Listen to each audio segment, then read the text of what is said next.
Well, thank you, Ambassador Kumar. It's a pleasure to be here, and I appreciate the chance to join this conversation. So I will start off by saying I certainly agree with your appraisal of the visit. I think President Barack Obama hit a 6. I think Prime Minister Modi did the same. And I sincerely hope that India will do the same on February 15th in Adelaide. But turning to the outcome, I find it very interesting that you mentioned the question of symbolism and substance, because I think in the time that I've been here, very often on these panels, this is a difficult panel because panels and headlines both like to focus on the negative, and there is so much positive and so little negative in this visit that I think it's a bit of a challenge for all of you, but it's actually a great pleasure for me. So it was a delight how positive it was. And I think both in substance and in symbolism. And that's, I think, the point that you're making is on some of the issues of substance. Let me mention, for example, on what we did on substance, because to be honest, and you make the point, it scares me a little bit.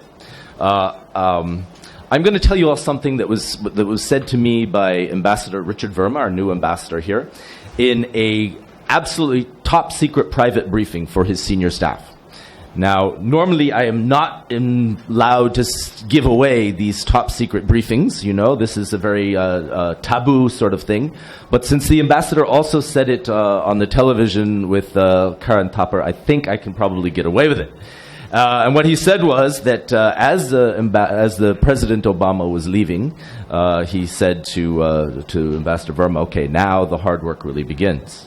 And of course, that's true. He meant that now that the President and the Prime Minister have set this incredibly ambitious roadmap, it's going to be us here on the ground who have to implement it. And so when you ask how ambitious, I go to the document, the joint statement, and I look at what is covered in that joint statement, over 50 paragraphs, and I see, well, on economic growth, and that's one of the area I cover completely, there were 14 paragraphs in the joint statement.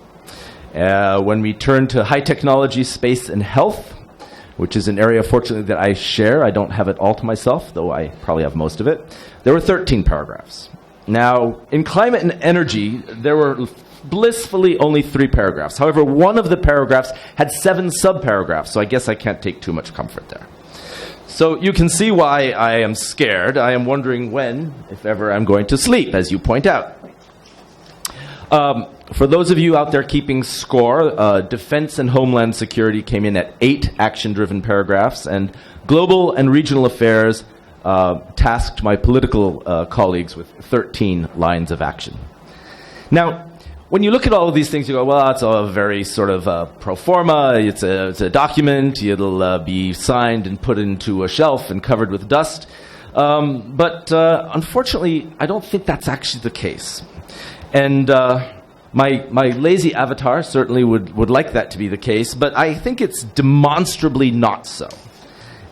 And I make that point because the joint statement also keeps track of the progress already made in just 4 months since Prime Minister Modi was in Washington. And in those 4 months, and again, it's there in the joint statement, there were 3 pages and 32 items listed in just 4 months. So certainly there's been no let up from September until now, and I see no let up going forward. So we're going to keep very, very busy. But I do want to come back to the issue of symbolism, because I think it's a mistake to say the value is only in substance. I think symbolism has tremendous value. And I would like to cite a few of those examples before I call it the first time. President Obama made a very bold statement in his Siri Fort speech when he said that the U.S. and India are not just natural partners, but the U.S. can be India's best partner. Best partner. It's a big step. What else? You look at the Delhi Declaration of Friendship. Very unusual document, and it says the 2 sides agree to elevate our long-standing strategic partnership. Elevate. And then linked with that is the reaffirmation that our relationship is not exclusively about our 2 nations, but it's about the world at large. That the relationship between India and the United States can have a very important positive impact on the global field, not just bilaterally. So these are very important, but I guess the last one that I would mention is the radio address of the two leaders, the Man Ki Baat.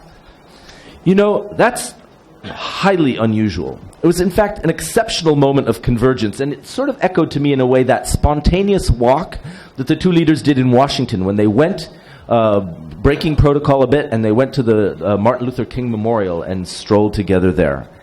And this is the final quotation I would like to mention, because on that radio show, President Obama is quoted of profound philosophical insight espoused by Gandhiji. Now, we are surely quite familiar with hearing our political leaders talk about politics and talk about economics and talk about science and so forth, but we seldom see or hear a statement of philosophy delivered from the heart. And when we do hear that, it makes us sit up and take notice. So allow me to quote Obama, quoting Gandhiji. He said, "We should endeavor to seek God through service to humanity because God is in everyone."